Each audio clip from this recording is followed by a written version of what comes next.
teman-teman, dengan aku Dea Kamila Hairunisa dari Presensi 12. Jadi di sini kita bakal bahas materi mengenai uang dan sistem pembayaran.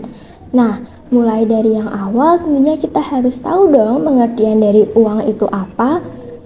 Kalian pasti sudah gak asing nih sama yang namanya uang.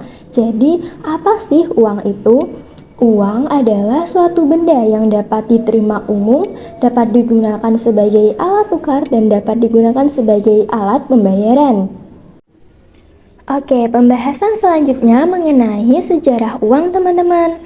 Jadi, uang bermula dari sistem barter atau tukar-menukar, lalu berkembang menjadi uang koin atau biasa dikenal sebagai uang logam, dan berkembang lagi menjadi uang kertas atau uang tunai. Lalu hingga saat ini berkembang menjadi uang digital atau biasa dikenal sebagai uang non. Oke, pembahasan selanjutnya mengenai fungsi dari uang. Tahukah kalian ternyata fungsi dari uang terbagi menjadi dua, yaitu fungsi asli dan fungsi turunan. Nah, kita bahas satu-satu nih. Yang pertama mengenai fungsi asli uang. Fungsi asli uang dibedakan menjadi dua, yaitu uang sebagai alat tukar dan uang sebagai alat satuan hitung atau pengukur nilai. Oke, mulai dari yang pertama, yaitu uang sebagai alat tukar. Uang sebagai alat tukar contohnya ketika seorang petani membutuhkan cangkul, maka ia dapat menjual hasil panennya untuk mendapatkan uang. Lalu uang tersebut dapat digunakan untuk membeli cangkul.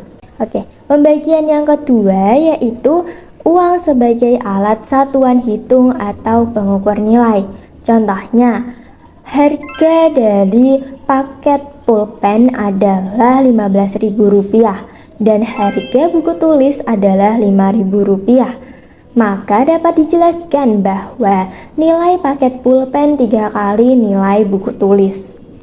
Oke, selanjutnya mengenai fungsi turunan uang. Fungsi turunan ini dibedakan menjadi 3. Yang pertama, uang sebagai standar pembayaran yang ditunda, uang sebagai alat penyimpan kekayaan, dan uang sebagai alat pengalih kekayaan atau nilai. Kita bahas masing-masing dari ketiga tersebut. Yang pertama, tadi yaitu uang sebagai standar pembayaran yang ditunda. Contohnya adalah gaji dari pegawai yang diberikan setelah sebulan. Lalu yang kedua yaitu uang sebagai alat menyimpan kekayaan. Contohnya adalah menabung uang di rekening bank. Selanjutnya yang ketiga tadi yaitu uang sebagai alat pengalih kekayaan atau nilai. Contohnya, ketika seseorang menjual tanahnya yang ada di desa, di mana tanah tersebut adalah aset tak bergerak. Lalu ia membeli rumah yang ada di kota dari hasil penjualan tersebut. Maka dapat dijelaskan dari pernyataan tersebut, yaitu yang awalnya tanah berupa aset tak bergerak yang ada di desa berpindah menjadi rumah yang ada di kota. Begitulah penjelasannya. Perkenalkan, nama saya Duandra Alfaizer Indra Putra dari absen 13, dan saya ingin menjelaskan tentang jenis uang kartal, uang kertas, dan uang logam, dan dicetak dan dijamin oleh bank sentral.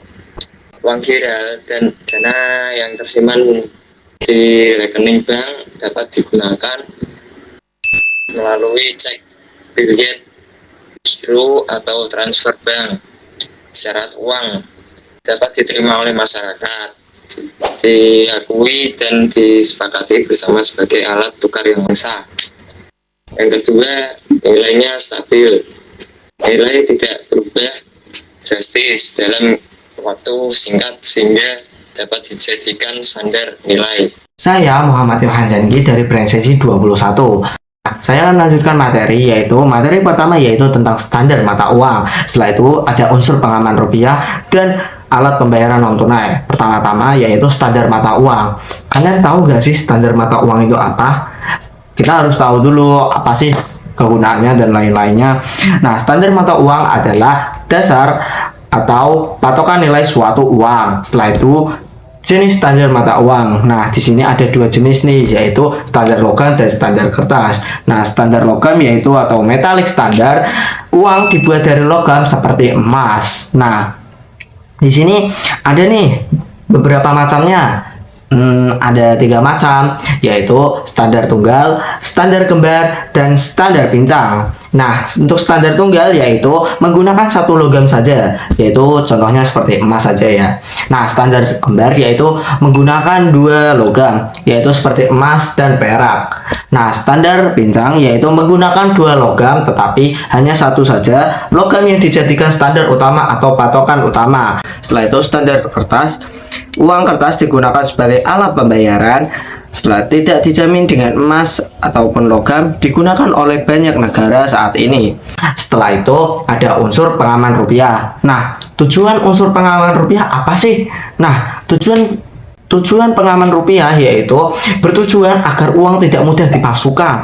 Nah, di sini ada 2 bentuk unsur pengaman rupiah, yaitu unsur pengaman terbuka dan unsur pengaman tidak terbuka. Nah, untuk unsur pengaman terbuka atau over security features yaitu dapat dilihat dengan mudah oleh masyarakat umum.